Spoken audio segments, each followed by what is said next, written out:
Dad took my inheritance and said, "You don't deserve it, she needs it more," referring to my sister. I said fine and left. 3 months later, he called me from a motel. I remember standing there, holding the folder with my mother's will still warm from the printer. The air in the living room was thick with quiet tension, like the pause before a thunderstorm breaks. My hands didn't shake. My voice didn't crack. But something inside me shifted so hard I felt the ground move. That was the moment I knew. After 32 years of playing the dependable one, the quiet one, the "you're a good son" pats on the back that never meant anything, I finally saw the truth of it all. I was never going to be enough for him. Not compared to her. Melissa, my younger sister by 5 years. The golden child. The single mom with a knack for turning her mistakes into everyone else's problem. The one with the parade of boyfriends who never stuck around, the credit card debt, the sudden need for a little help just this once. She was crying, of course. Sitting on the couch beside him, sniffling into a tissue, her eyeliner running in a way I'd seen too many times. And I knew it before he said it. Before his hand even moved toward her shoulder. "I'm giving her the house," Dad said. "The savings, too." I looked at the old family home. The scuffed wood floors I'd refinished after Mom passed. The plumbing I fixed myself when the basement flooded last winter. The bills I covered when Dad's pension started coming up short. "You've got a job," he added, as if that settled it. "You'll be fine." I didn't argue. I didn't raise my voice or fling the folder across the room. I just nodded once, calmly. Set the will down on the coffee table like it weighed nothing. And I left. I didn't take my coat. I didn't say goodbye. I walked out of that house and into the cold, and I didn't look back. I didn't cry. That surprised me, honestly. I thought I might. I thought the weight of it all, the betrayal, the years of trying, the countless rides to Dad's appointments, the late nights fixing leaky faucets while Melissa was out God knows where, would finally crack me. But nothing came. Just this quiet numbness, like my body knew there was no room left for grief. Just resolve. I crashed on a friend's couch that first night. Brandon, an old college buddy who barely asked questions. He just nodded when I showed up at his door with a backpack and a blank expression. "Long story?" he asked. "Too long," I said. For the first few weeks, I drifted. No plan. No home. No savings, really. What I'd tucked away over the years had mostly gone toward Dad's medical bills and Melissa's emergencies. I'd loaned them thousands, sometimes just handed it over without question. Rent. Groceries. A car battery once. I used to tell myself I was doing the right thing. The noble thing. But that night when Dad handed my mother's life's work to someone who had done nothing but crash and burn over and over, I realized nobility was just another word for being taken advantage of. So I started over. I picked up freelance work, copywriting, web design, delivery gigs. Anything that paid and kept me moving. Brandon's couch turned into a cot in his garage, and eventually, a tiny room above a sandwich shop that reeked of onions and oil. But it was mine. And I worked. God, I worked like I had something to prove. Melissa didn't call. Not once. Neither did Dad. I guess they figured I'd come around eventually. That I'd get over it. But I didn't. I used that betrayal like fuel. I woke up early. Stayed up late. Sent out pitches. Took extra shifts. Skipped meals to stretch rent. I wasn't just building a new life, I was dragging it, bleeding, out of the dirt. And for the first time in my adult life, I was doing it for me. Funny thing about starting from scratch, you learn fast who you really are. Not the person molded by family expectations or old guilt, but the core version of yourself. The one that's still standing when everything else is gone. I'd thought I was weak for walking away. That maybe I'd regret it. But I didn't. I started sleeping better. My skin cleared up. My thoughts stopped spinning. And though I didn't have much, no fancy car, no savings, no weekends off, I had a strange sense of peace. Until the phone call came. 3 months later. Middle of the night. Unknown number. I almost let it go to voicemail. I was already half asleep on my twin mattress, the hum of the fridge filling the room. But something told me to answer. And when I did, it was him. Caleb? His voice cracked like the line was fraying. I didn't recognize it at first. It was hoarse, shallow, like someone who'd been chewing on gravel. But it was unmistakable. My father. Yeah, I said, slowly sitting up. My heart had already started pounding. It's me. There was a pause. Static. Then the rustle of fabric, like he was shifting in bed. I didn't know who else to call, he said. I looked at the screen, 2:08 a.m. I tried Melissa first, he added quickly, as if that made it better. Of course you did. Another pause. Then a coughing fit that lasted nearly 10 seconds. It sounded wet, rough, and honest-to-God painful. I'm not well, he said quietly. She left. Melissa. She took the car. Took the money. I blinked. What do you mean took the money? The savings, he mumbled. All of it. She sold the house. Said she'd handle everything. Said I'd stay with her, and then she just left me here. Where's here? A motel. Off Route 9. Little place next to a gas station. Been here a week. I'm out of cash. Can't walk much. I think my chest is acting up again. That was when it hit me. He was calling me for help. The same man who stood in our living room, looked me dead in the eyes, and said you don't deserve it. The same man who watched me walk out, carrying 30 years of disappointment like a boulder on my back. The same man who gave everything, to Melissa because she had made mistakes, and needed a leg up. And now, here he was. Sick. Broke. Alone. Sitting on the edge of a motel bed that probably reeked of mildew and cigarette ash, begging his last option to come save him. The irony would have been funny if it hadn't been so sad. I just need somewhere to go, he said, voice barely above a whisper. I've got nothing left. I stared at the ceiling. The tiny water stain over my bed looked like a bird in flight.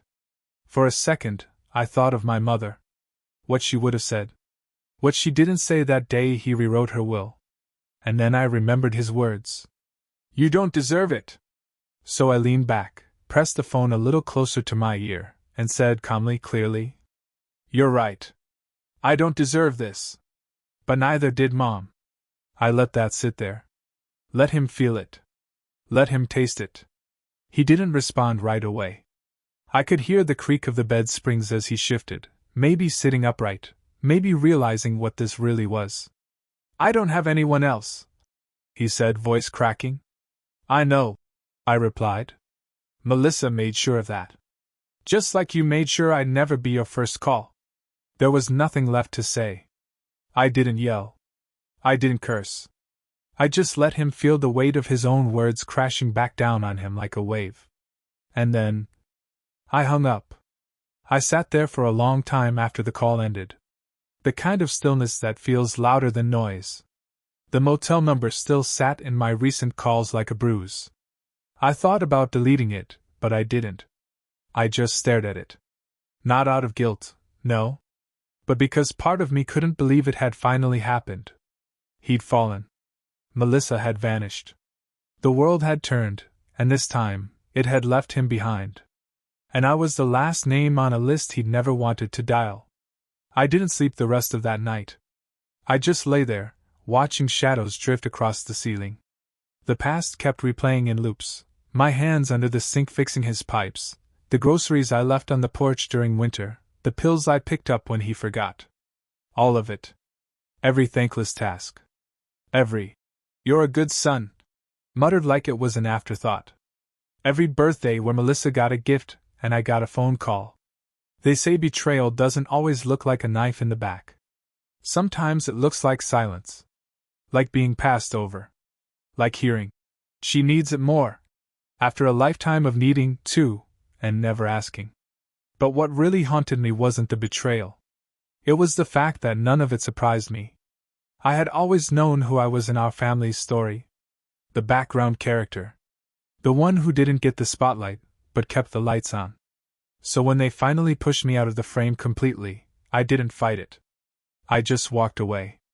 And that, walking away, had been the only moment I truly felt free.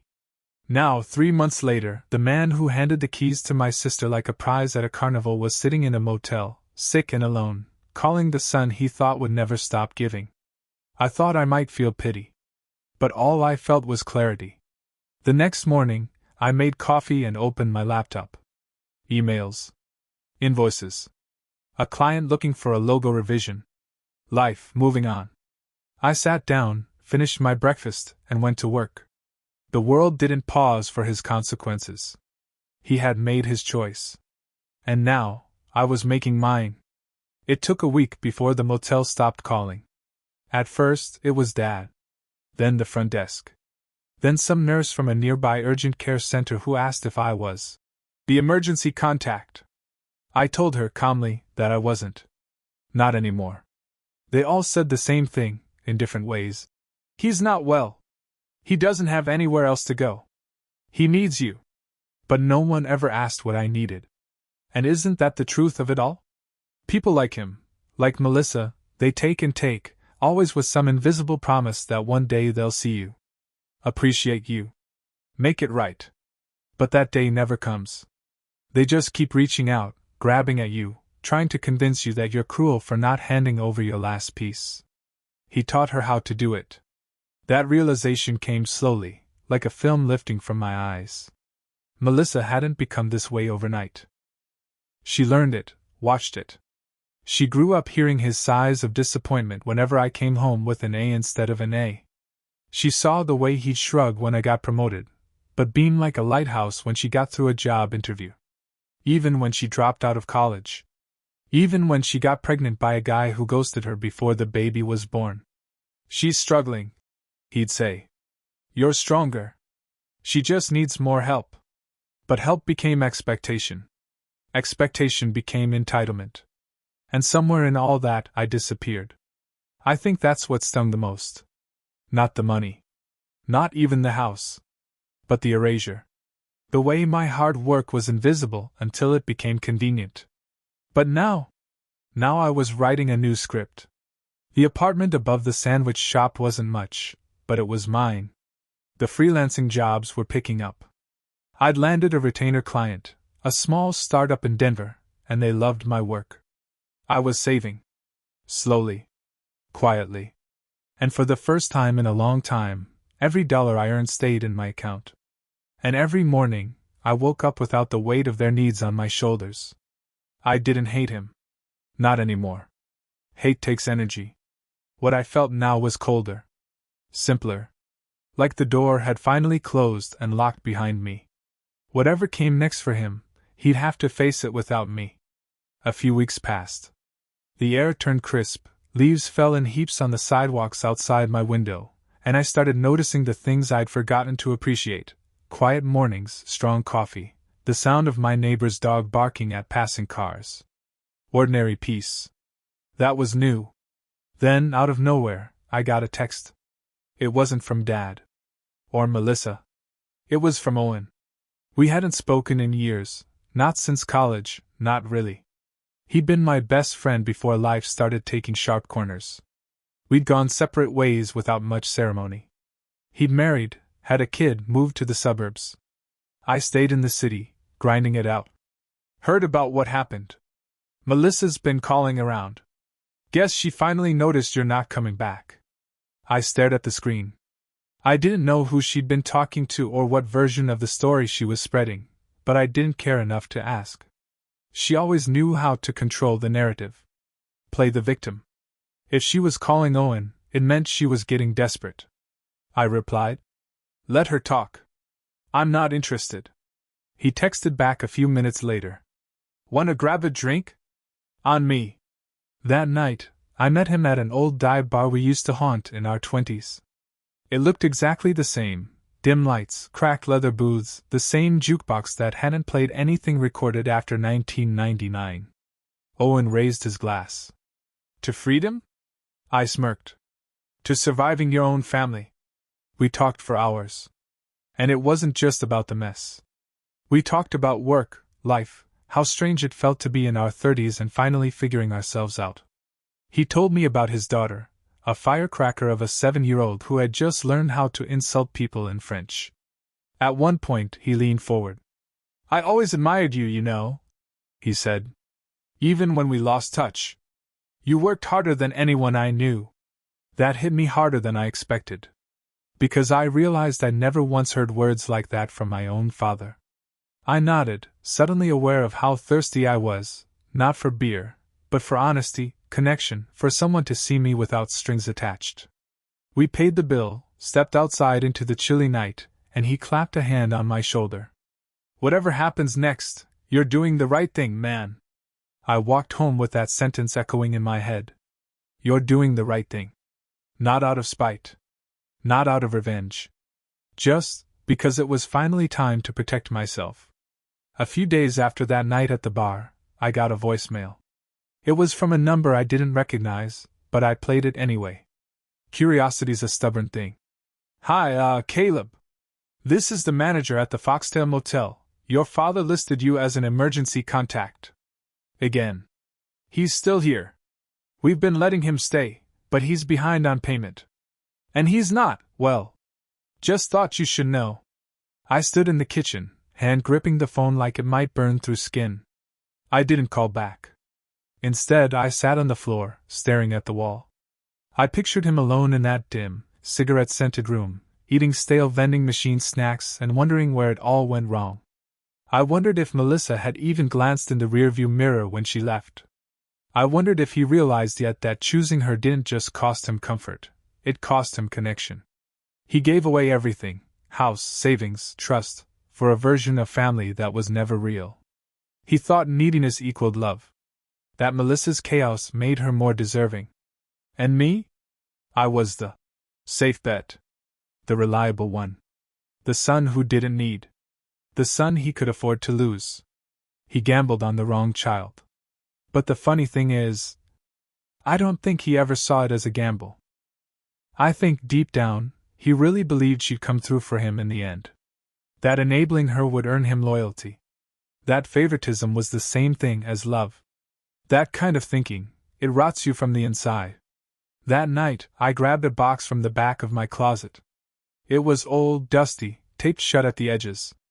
Inside were photos, faded Polaroids, birthday cards, a few yellowing pages from the notebook where Mom used to write grocery lists in looping cursive. There was one photo near the bottom. Me, maybe 6 years old, standing on the porch of that old house in a red sweater, holding a pumpkin nearly as big as my head. Mom's hand is on my shoulder. She's smiling at me, not the camera.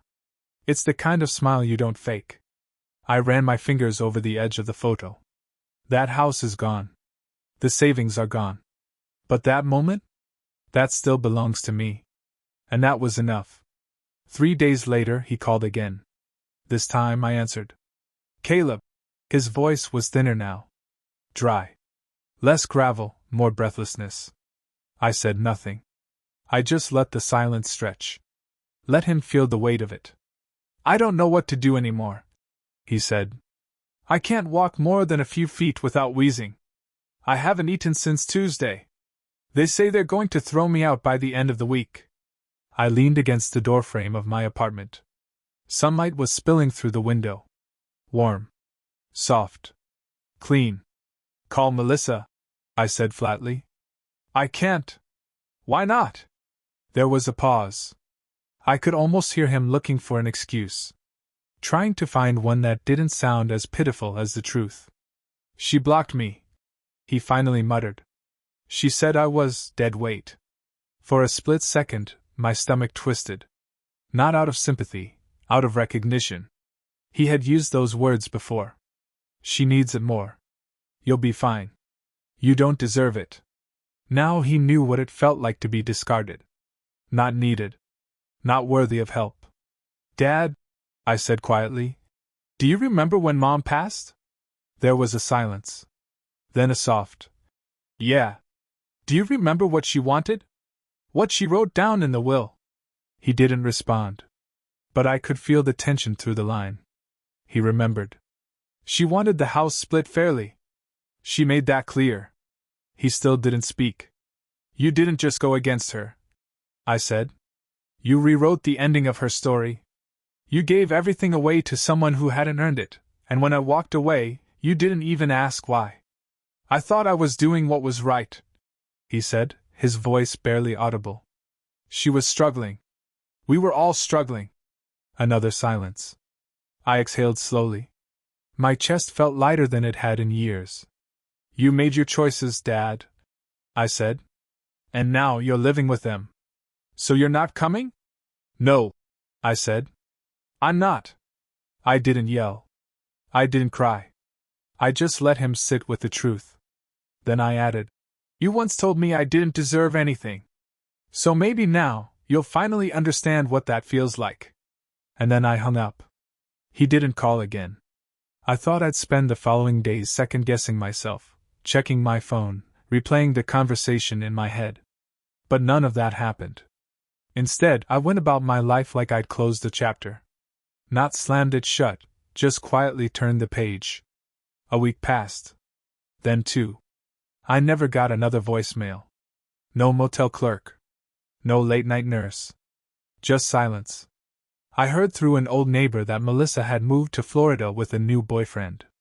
She sold the house, drained the accounts, and left behind a trail of debts like breadcrumbs. Dad had trusted her to carry the family torch, and she used it to set the whole legacy on fire. There was something painfully poetic about that. I didn't celebrate it.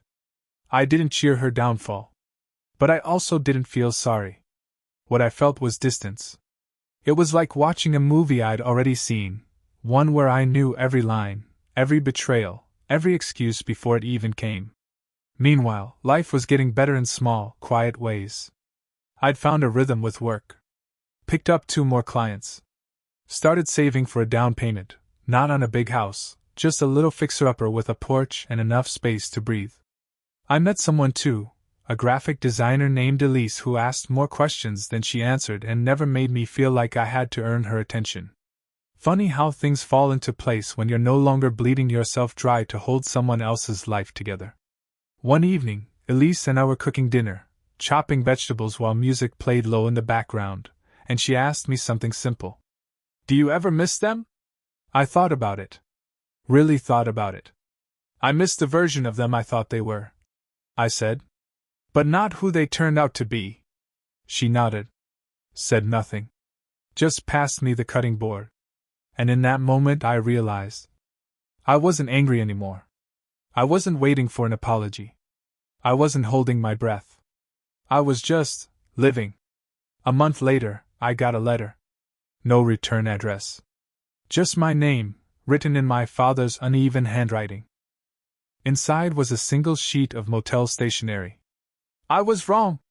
I see it now. I don't expect you to forgive me, but I wanted you to know. You were the only one who ever stayed until I pushed you away. No signature. Just that. I folded the letter, set it down, and stared at it for a while. Then I slid it into a drawer, not to keep, not to cherish. Just to remember. Not everything broken needs fixing. Some things need to stay broken, so you don't forget why you walked away. And I did walk away. But not empty. Not bitter. Just free.